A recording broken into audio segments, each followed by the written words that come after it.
Абаса сүресі. Рахман. Әрі аса рахымды Алланың атымен бастаймын. Тыжырынып теріс айналды. Қасына бір зағип кісі келген үшін сөйтті. Сен қайдан білесің? Бәлкім ол күнәдан арылар. Я болмаса Алланың сөзіне құлақ асып, ақыл алар. Сөйтіп айтылған ақылдың оған пайдасы тиер. Ал байлығы мен атақ абыройына сеніп, иләһи нұсқауды қажетсінбейтінге келсек, сен оның исламды қабылдауын қалап, оған ерекше ықылас қойып көңіл бөлесің.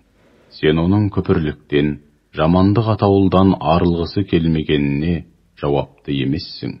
Сенің міндетің оған ақиқатты жеткізіп, жөн сілтеу ғана. Ал жаныңа еміне ентелеп келген, һәм Алладан шын именген күйде еміне ентелеп келген жанға келсек, сен оған тиісінше көңіл бөлмейсің. Жоқ, олай істеуге болмайды. Өйткені Құран баршаға арналған теңдессіз насихат һәм ескерту. Енді қалаған жан оған ой жүгіртіп ғибрат алар. Ол сондай қасиетті парақтарға жазылған. Алланың құзырындағы сондай ұлы һәм пәк, яғни жалған атаулыдан, қарама қайшылықтан ада мінсіз парақтар.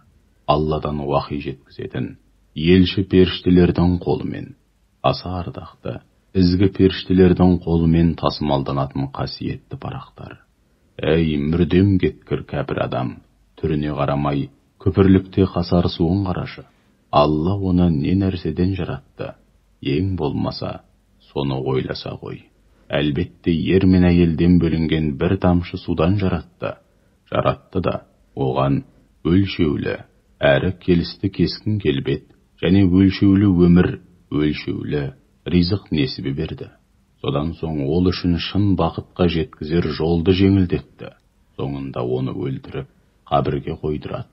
Кейін қалаған уақытында қайтадан тірілтеді. Жоқ, шынтуайтында адам баласы, яғни кәпір адам, Алланың өзіне бұйырғанын орындамады. Ал енді адам баласы өзінің ас-ауқатына зер салып қарасын. Расында, біз жауынды молынан жаудырамыз.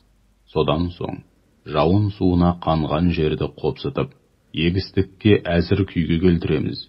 Нәтижеде, онда дәмді дақылдар өсіреміз.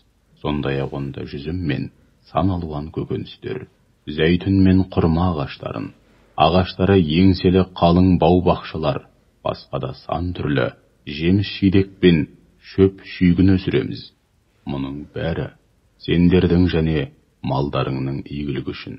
Алайда құлақты жаратын ащы дауыс, яғни сурдың жойқын үні шыққан кезде, сол күні адам баласы өз бауырынан безет. Тіпті өз анасы мен әкесінен, жан-жары мен бала-шағасынан безет.